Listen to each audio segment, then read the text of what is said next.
Hey, y'all. Hey, I'm Dr. Nicole Price, and this is the episode of the Overcome Her series called Overcome Self Deception. When I was a little kid, everyone I knew called me the Holy Educated MFer whenever they were trying to be rude, whenever they were trying to get under my skin. And, my name's Nicole. And when I was in elementary school, Darling Nikki had come out. And I absolutely hated for people to call me Nikki because it was an insinuation that I was like Nikki in the song. And you know how little boys can be sometimes when you're in grade school. You want to upset me, call me Nikki. You want to infuriate me and start a fight, call me the little holy educated MFer. And you know how sometimes people put that little in the front of it to even just bring you down another notch. And it's not my way to talk about things for which I have not experienced. But I too have deceived myself many times. And I remember I was having a dream, and I interpret my dreams, and call me weird if you want, but I do. But one night I was dreaming and I was in a tug of war battle. And my mother was there in my dream, and this was after her passing. And she said, Nicole, if you just let go of the rope, you can get yourself out of this tug of war game. Because I was tired and muddy and my hands were burning and on fire. And she said, just let go of the rope. And in this particular dream, my mother represented God. And I was thinking about what was it in my life that I was having a tug of war battle with. And earlier in the week, my great niece, who gets into fights all the time. In fact, she'll mollywop you today if she gets upset. She had gotten into a fight, and her mother, my niece, had recorded it and put the entire thing on social media. And when I saw it, my heart broke. Not because my niece wasn't doing a very impressive job of holding up her end of the bargain, honey, but because I knew she had a track scholarship, and because I knew that this fighting could potentially ruin her chances. And that's the word I use, ruin. So I reach out to my niece, her mother, my great niece's mother, and I say, can you take that down, sugar? I don't want her chances to be ruined. I don't get a response back. But later, I'm on one of the social media platforms for which many of my family members are using. And I see this scathing post. And sometimes people post stuff and it ain't got nothing to do about you, nothing to do with you. But other times people post stuff and it got everything to do with you. And it said something to the effect of, where the fuck was you holy educated motherfuckers when I was raising my daughter? Shut up, basically. Ouch.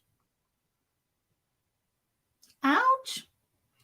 She had a few other words in there about how don't tell me what to take down because you don't know my daughter and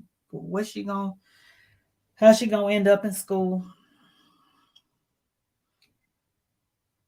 But God said, let go of the rope. And through further interpretation, I realized that yes, I am holy. Holy meaning consecrated to a very specific purpose. And yes, I'm educated. Not just educated in the street, but educated. I've got my doctorate, the terminal degree. And yes, when it comes down to it, I can demonstrate a little bit of grit, a little bit of gutter behavior that'll cause you to be like, this motherfucker sometimes. And the reason why I wrote a book called The Holy Educated MFer is because I believe that every single last one of you also have a little bit of hemp in you too. In fact, I believe it's necessary in order for us to be able to overcome the unthinkable. But when you consider self-deception, every person on the planet has good things about them and bad things about them.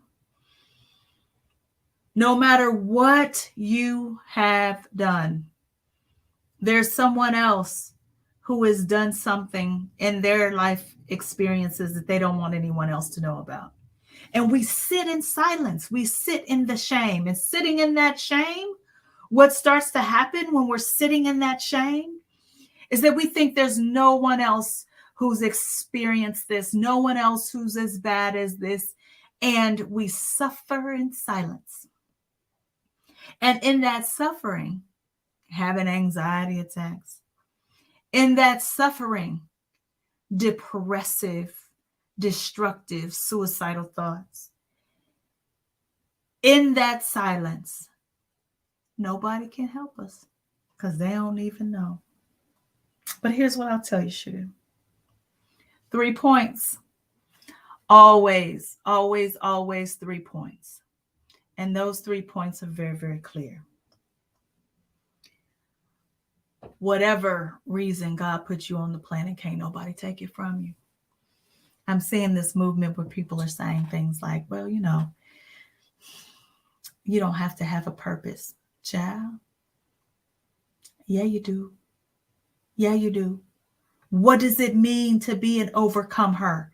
It is to face challenge after challenge after challenge and be able to, in all that black skin and in all that feminine energy, be able to still get up another day, win the battle, and battle after battle after battle that you win ultimately wins the war. The second of my 3 points is, my love, whatever it is that other people ask you for, that's your holy consecrated purpose. And either you were born with the talent to do it, or it comes so naturally to you that you don't have to think about it. In fact, you don't understand why other people can't just do it themselves. Or maybe it's a level of education that all of those bumps and bruises have taught you. You know, I regularly tell folks who did not have parents at all, who were raised in the foster care system, I like to ask, what are the benefits? What competencies did you learn by growing up in foster care? And things I hear sometimes are things like self-sufficiency, resilience, being able to deal with ambiguity and change in ways that other people cannot. Understanding people behavior and how to adjust your behavior to be more effective because you have lived with lots of different kinds of people and been able to adjust to the rules. While I do not believe that God purposefully puts us in terrible situations because humans can sometimes be trash and we create those situations, I believe God allows us to learn from every single last one of those situations. And my third and final point is, God put a lot of design into us, Sugar. God put a lot of design into us.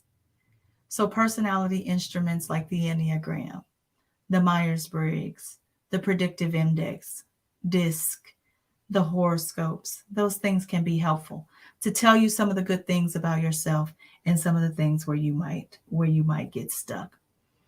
Now, I told y'all the last time that we were together was talking about indifference, that I got sued on 27 counts. Well, when I got sued on 27 counts, that judge took a year to give his ruling.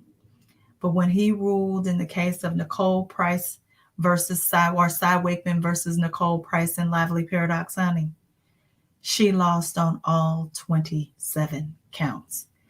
His ruling was so beautifully stated that I printed it out and had it bound so that I can read it as an example of the kinds of things that I can overcome. Because can you imagine